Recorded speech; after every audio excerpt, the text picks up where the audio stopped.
Hello everyone, welcome back to AAS Publishing 2020. This video is going to cover the ethics of plagiarism and republication, and we'll talk about some of the cases that go through on this. So, plagiarism, what is it? So, plagiarism is the act of reproducing text or other materials, including figures, from other sources without properly crediting the source. So that's a no-no, of course. Shouldn't do that. And it is considered a serious ethical breach in academic publishing. And it may even constitute a legal breach of copyright if the reproduced material has previously been published. Unless you think this doesn't happen, it does on occasion, rare occasion. The vast majority of cases this doesn't occur. But it does occur on occasion, and the last one time this happened that I'm aware of was in 2015. We had a case, and it was egregious enough that a retraction on the article was issued. And you can always Google or ask in person, and we can talk a little more in detail about that. But plagiarism does happen. It does have consequences. Don't do it. The other related case is plagiarism is somebody else's work.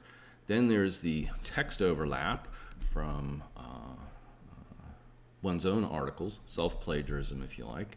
And this is repeating text from your own articles in a new article. So in such cases, you'll usually be asked to rephrase the material. And just to be clear, when we look at stuff, it's not that you're looking for particular words, right? There's only supernova, there's only galaxy, and in some cases there are prescribed ways to describe a hardware facility or a data flow reduction or a software instrument that in some cases is mandated by the funders of those tools. And those are okay, that's fine. What you're looking for is, not isolated strips of words, which are common expressions used in astronomy, but blocks of text, right? Entire figure captions, cut and pasting from, say, one sentence in a sequence of paragraphs. So you take the first sentence of each paragraph from an old paper and then string it together into a new one. That doesn't fly. So things along those lines where the reproduction, the text overlap is above threshold, and you will be asked to rephrase that. So try not to do that either. Okay. If you do wish to quote directly from other published works, then you've got to fully cite the original reference, and you've got to include cited text actually in quotation marks. This is very uncommon in the AAS journals. In fact, we discourage it explicitly. There are rare instances where such a quotation is important for historical reasons, but in general, one should summarize other work in one's own words. Okay, so this applies not only to text, but also to figures. They have to be reproduced with permission, and they've got to fully cite the original work in the figure caption. So this has happened where we've had inadvertent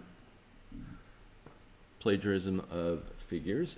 Usually these are of the illustration variety.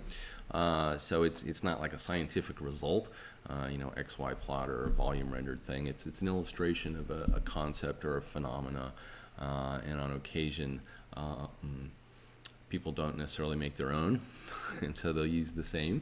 It's probably been published 50, 100 times before, but okay. You still have to create an original version of that illustration and put it in. And so this does happen on occasion where an illustration from another work is used without proper attribution, and those are usually dealt with an erratum or fixed during the review process.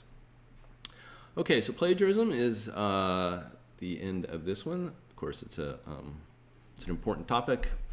Don't do it, and we will move on. Okay, so thanks. See you on the next one. Bye-bye.